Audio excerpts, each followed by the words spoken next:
Pada video yang lalu, kita telah membahas sejarah serangan umum tanggal 1 Maret tahun 1949. Yang belum menonton silahkan klik link yang ada di pojok kanan atas, atau yang ada di deskripsi.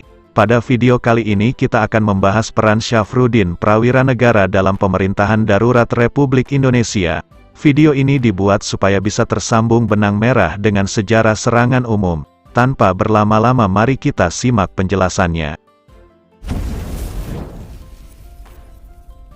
Pada tanggal 19 Desember tahun 1948, Belanda menyerang lapangan terbang Maguwo. Pada suasana itu, Kabinet Republik Indonesia mengadakan sidang kilat istimewa di Istana Negara Yogyakarta.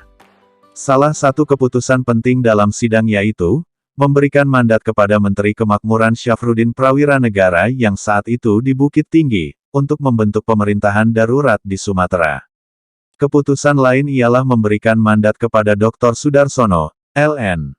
Palar, dan A.A. Maramis di New Delhi, India, untuk membentuk pemerintahan di luar negeri, jika Syafruddin tidak berhasil membentuk pemerintah darurat Republik Indonesia. Keputusan itu dicetuskan karena, pemerintah pusat Republik Indonesia di Yogyakarta tidak mungkin untuk diteruskan.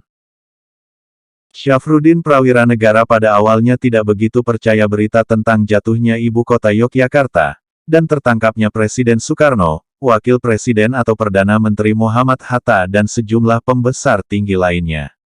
Syafruddin menduga, berita tersebut hanya propaganda Belanda untuk menghancurkan perjuangan bangsa Indonesia. Gagasan untuk membentuk PDRI diambil didasarkan rasa tanggung jawab terhadap kelanjutan perjuangan kemerdekaan yang telah membawa korban begitu banyak. Perjuangan itu tidak boleh dihentikan begitu saja dengan ditawannya Presiden, Wakil Presiden, dan anggota Kabinet Republik Indonesia lainnya. Menghentikan perjuangan berarti pengkhianatan pada cita-cita semula dan terhadap korban yang telah mati, cacat seumur hidup di medan juang. Sambil menunggu konfirmasi lebih lanjut dari Yogyakarta, Syafruddin mengambil inisiatif untuk bergerak. PDRI yang dibentuk di Sumatera dengan susunan sebagai berikut. Syafruddin Prawiranegara sebagai Ketua, Menteri Pertahanan dan Penerangan, Menteri Luar Negeri A.A. Maramis, sebagai Menteri Dalam Negeri dan Kesehatan Dr. Sukiman, Lukman Hakim sebagai Menteri Keuangan, Menteri Kemakmuran I. Kasimo dan sebagai Menteri Kehakiman Susanto Tirtoprojo, Menteri Agama Maskur, Teuku Muhammad Hasan sebagai Menteri Pengajaran Pendidikan dan Kebudayaan, Insinyur Indrajaya sebagai Menteri Perhubungan, Insinyur Sitompul sebagai Menteri Pekerjaan Umum, Muhammad Rashid sebagai Menteri Perburuhan dan Sosial, Supeno sebagai Menteri Pembangunan dan Pemuda. Sehari setelah PDRI didirikan, Syafruddin Prawiranegara selaku Ketua PDRI menyampaikan pidato radio yang ditransmisikan kepada semua stasiun radio. Isi pidato itu ialah, Belanda berhasil menawan Presiden dan Wakil Presiden, Perdana Menteri dan beberapa pembesar lain, dan mengira dengan ditawannya pemimpin tertinggi, menyebabkan aparatur negara putus asa. Negara Republik Indonesia tidak hanya Soekarno-Hatta, sekalipun keduanya merupakan pemimpin, hilangnya Soekarno-Hatta. Sementara atau selamanya, rakyat Indonesia tetap menghadirkan pemerintahan baru, kepada seluruh angkatan perang Republik Indonesia. Syafruddin juga menyerukan pertempuran di tiap tempat dengan berbagai cara untuk membasmi Belanda. Menteri Kemakmuran dalam Kabinet Hatta, yaitu Syafruddin Prawiranegara mendapat mandat dari Presiden Soekarno untuk segera membentuk pemerintah darurat sebagai langkah untuk menanggapi situasi yang semakin mengkhawatirkan akibat dari agresi militer kedua. Tanggal 19 Desember tahun 1948, Belanda melancarkan serangan kepada pemerintah Indonesia yang berada di Yogyakarta. Untuk mengantisipasi terjadinya kekosongan pemerintahan, Presiden Soekarno mengirim 2 surat kawat kepada Syafruddin Prawiranegara di Bukit Tinggi dan A.A. Maramis, Dr. Sudarsono dan L.N. Palar di New Delhi. Tetapi kedua surat kawat tersebut tidak sampai kepada alamat yang dituju karena tentara Belanda menyerbu dan memusnahkan stasiun radio dan kantor telekomunikasi. Presiden Soekarno ataupun Menteri Penerangan Muhammad Natsir tidak mendapat kesempatan untuk memberi penjelasan kepada rakyat. Serangan yang dilakukan Belanda atas Yogyakarta dan Bukit Tinggi pada hari Minggu pagi tanggal 19 Desember tahun 1948, tidak diduga oleh pemerintah. Setelah Bukit Tinggi dibom oleh tentara Belanda pada hari Minggu tanggal 19 Desember tahun 1948, Menteri Kemakmuran Syafruddin Prawiranegara yang pada saat itu sedang berkunjung ke Bukit Tinggi untuk meninjau tingkat kemakmuran masyarakat Sumatera, bersama dengan Panglima Tentara Teritorial Sumatera Kolonel R. Hidayat, mengunjungi Ketua Komisariat Pemerintah Pusat untuk Sumatera T.M. Hasan untuk mengadakan perundingan membahas kondisi pemerintah di Yogyakarta. Syafruddin Prawiranegara mengusulkan untuk segera membentuk pemerintah darurat, karena kondisi pemerintahan di Jawa sedang kacau akibat ditangkapnya Presiden Soekarno, Wakil Presiden, Perdana Menteri Muhammad Hatta, dan sejumlah pembesar tinggi lainnya oleh Belanda. Pembentukan Pemerintah Darurat Republik Indonesia (PDRI) ditetapkan pada tanggal 22 Desember tahun 1948 di Desa Halaban. Kemudian pusatnya menjadi berpindah-pindah dari Sumatera sampai ke Aceh sesuai dengan kondisi keamanan pada waktu itu. Adapun susunan dari PDRI sebagai berikut: 1. Ketua, merangkap Menteri Pertahanan dan Penerangan, Syafruddin Prawiranegara. 2. Wakil Ketua, merangkap Menteri Kehakiman, Mr. Susanto Tirtoprojo.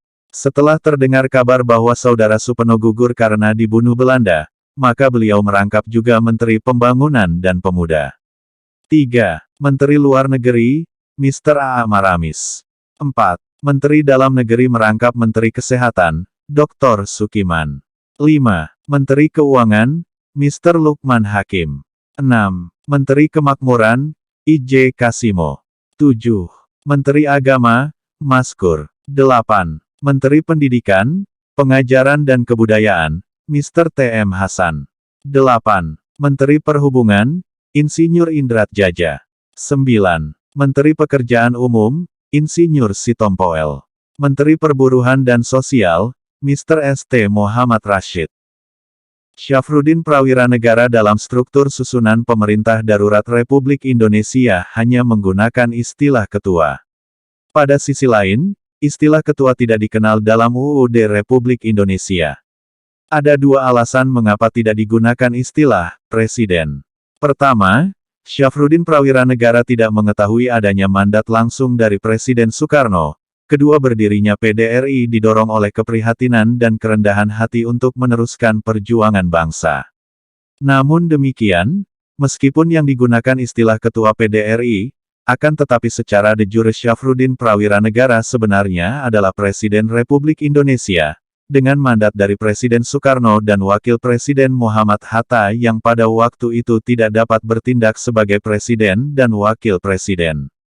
Syafruddin Prawiranegara membentuk PDRI berfungsi sebagai napas penyambung sementara pemerintahan Indonesia, hingga berlangsungnya perundingan Rumroijen pada tanggal 7 Mei tahun 1949. Para tokoh-tokoh PDRI merasa kecewa dengan pelaksanaan perundingan Rumroijen, karena kelompok Bangka dalam pelaksanaan perundingan Rumroijen tidak berkoordinasi dengan PDRI. Syafruddin Prawiranegara selaku Ketua PDRI merasa dilangkahi oleh pihak Bangka, dalam menjalankan diplomasi dengan pihak Belanda. Menurut Syafruddin, PDRI selaku pemerintah yang sah dan bukan tawanan, harus diberi wewenang dalam pelaksanaan perundingan yang hasil akhirnya, menyangkut kesepakatan antara Indonesia dengan pihak Belanda. Protes-protes PDRI dan pimpinan Angkatan Perang terhadap pernyataan Rumroijen, tentu saja terdengar oleh para pemimpin yang ada di Bangka.